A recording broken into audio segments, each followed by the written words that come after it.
What do you both admire most about Brittany? Whoa, we're in. We're starting. We're the hard hitting. What do we both admire most about Brittany?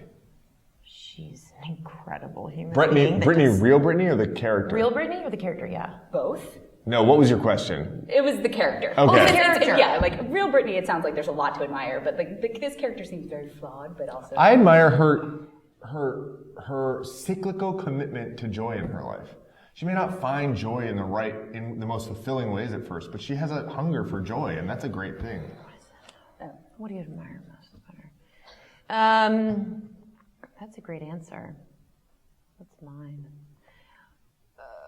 You don't admire her? No, I do. You know what? It's weird because the first thing I thought about was like how real her struggles are. Like, because that's what I related to when I read the character. I was just like, oh, good, we're gonna be real in a movie. You know, it's like when you see someone and you say, how are you? And they're like, I'm good. Or if someone's like, I'm not doing so well. You're like, oh, good, we can be real about this. That's how I felt when I read Brittany. I was like, I know who she is. I am her. I've been her. My friends are her. So logistically or emotionally, what was the most challenging scene? Oh, barbecue. Barbecue is the most emotional scene to shoot. Logistically, would it be the marathon? The marathon. Yeah, the marathon would... I mean, that was before the day of filming. On the day of filming, it was kind of simple what we were doing. That's true. We were running with the camera, and there were not that many of us. It was you, me, 2 other people, and then another unit, and then another unit. We had 3 units. But I think what was really hard... Logistically, I think the hardest day was the day you shot the scene with Michaela on the kitchen floor. We lost power for like 15 minutes. Oh, that's right. Your prosthetic was not fitting. We were figuring a lot out. And I'm just like weeping, like Yes. trying to stay in that. Yeah, you were like trying to figure it out and make it work. I was like trying to softly say to you, like, it's going to be another 25 minutes. And I'm like this, okay. Yeah. Yeah. That was a tough day also because we were at the beginning of it all and we were trying to set the tone of like our momentum and how much we were going to be able to accomplish and the teamwork mentality. And was that Michaela's first day? I think so. Yeah. You were at mile 1. Yes. Mile 1. Definitely. So many runners say it now. So it's based on a true story. Yes. But obviously this is a fictionalization. What do you think the biggest change was between when it first started kind of percolating in your brain to I want to tell this person's story to like the version we see on screen? The biggest change? Yeah. I mean, probably that her dad's dead. I know that's sort of a dumb answer, but the truth is her dad, real Brittany's dad, came to see the movie in New York on opening weekend and was really surprised to find himself dead. Oh no. Yeah, but you know. Spoiler. Yeah. You died. Yeah, I mean, it was in the description, but you know, I don't know, the biggest change about her as a character, like in her behavior, is that character's done things that Brittany's never done, I'll just say that, in her past. What is something that someone has underestimated you about? Oh, man. I don't know that that's my business. That's a great answer. I'll answer. Well, I feel like anything that is very active or athletic, people underestimate me. And so I took that on and I believed it. So I never really ran. I didn't exercise a lot. I would never go to group exercise classes. And then I did this movie and I was sort of like, fuck that. Yeah. Done with that. Have you ever been ripped away from a goal? Or something that was like in sight and something happened and you were no longer able to complete it? Mine would be SNL.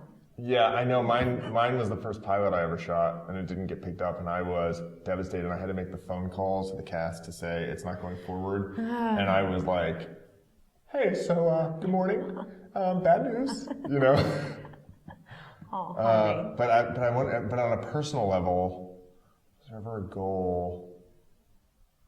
Yeah, like I never ever got into a writer's group that I applied to get into, not one. And I was always bummed. But I made a ritual of it, which was whenever I got the rejection letter, I ripped it up and threw it away, and then that was it. I never thought about it again. Started over. Yeah, I just thought like, well, whatever, okay. Yeah, not meant to be. Yeah.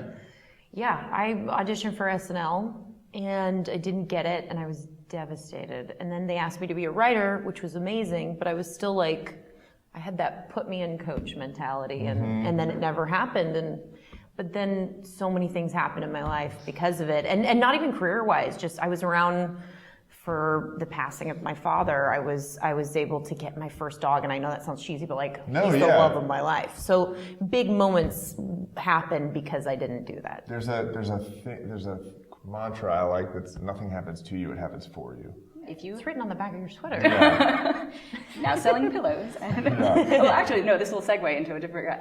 If you had to start a Kickstarter for something, like, what would you want to be known for? I'll tell you. Is it that mantra? Is what it would I that want to pillow? be known for? Or Yeah. what kind of Kickstarter product would I Or want? both, yeah. Like, it sounds like you've got something. Well, I don't have anything. I really had this idea about having a backpack that turned into a desk. Did I ever tell you about this?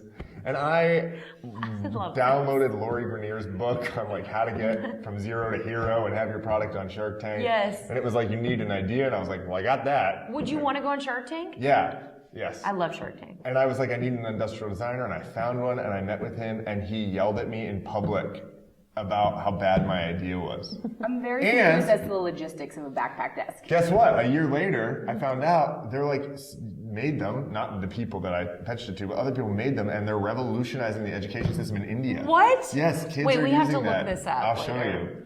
I'm imagining like the back part is like hard, and then you like put it. It's like a lap Okay, desk it's or like something. here's your backpack. Oh, and then, like going forward. no, your backpack's here. There's the straps, and then these flip out like snap bracelets and turn into the legs, so that you can put it over your.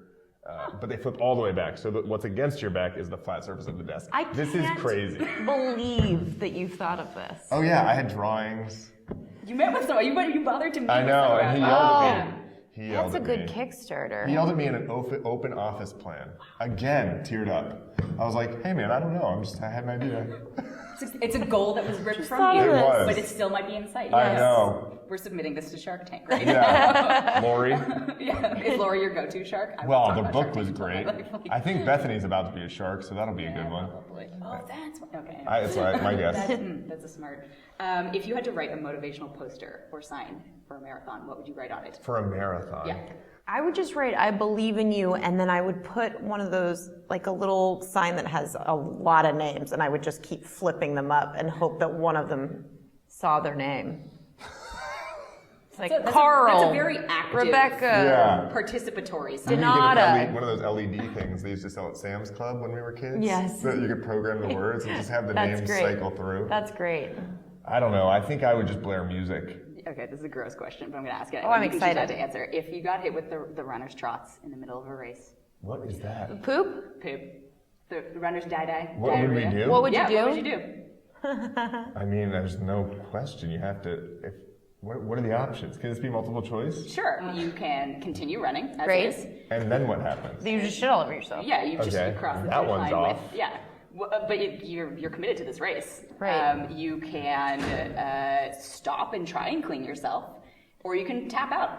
Stop and Stop try and- and clean yourself? I think I would. porta I potties think on I the would ground? stop and just like throw it out, like a trampoline. You're assuming and it's bounce solid it out. at that point. I am. I am assuming that. I am moving on to the next question. I did warn you, it was a gross question. How do you define personal success now, and how has that changed from earlier in your career or life? It's a very hippie answer. Mine would just be inner peace. I think that if you can achieve that and just feeling good about yourself, that to me sounds like a very successful life. Yeah, that's sort of, mine's similar, which is I want to make stuff I'm proud of, and I want health insurance. And if I can do both of those things, I'm happy. How do you relax? Oh, who knows? Haven't Yeah, done we're it yet. figuring that out. I don't know. I'm not good at it. I'm not great at it. If I go on vacation, I'm just like, okay, and then what do? We Yeah. just hang out? I like to meditate. I really like to go swimming. That's how I relax, I guess. Yeah, how do I relax? I play with my dogs a lot. I tell them how good they are. For me, it's like going to the gym. It's like, it's the first step to getting to relax that's the hardest.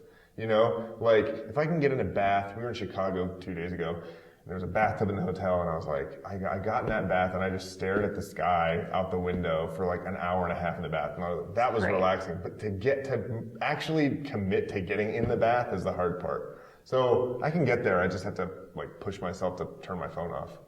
A bathtub will probably do that Yes. since there's like the electrocution. Well, no, not now. You can bring your iPhone in the bathtub and your Kindle. They really don't want you to be disconnected. No, they really don't. What frustrates you? Double clapping to single clapping. Wait. What? That really frustrates me. Mine is when there's time left on the microwave and someone didn't hit clear. Oh, that's a good one. It's like, what? I'm trying to find out the time. I know that there are 23 seconds left on your What Hot if they Pocket. did it though to like prevent you from being annoyed by the beeping when it goes off? Then we aren't meant intention to be is- together. My very last question is, Yes. growing up, who was your favorite fictional character? Beetlejuice? Beetlejuice? Yeah. Mine was Elizabeth Shue in Adventures of Babysitting. Yeah, that's a good one. Yeah. I mean, both of ours were truly Tim Curry and as Wadsworth and Clue. Oh, well, probably. we are Madeline both obsessed Kahn. with Clue. Professor Plum. I mean, What is your- Leslie everyone Ann in Clue. Warren What's in your- Clue. let's get Your into Clue it. murder weapon of choice.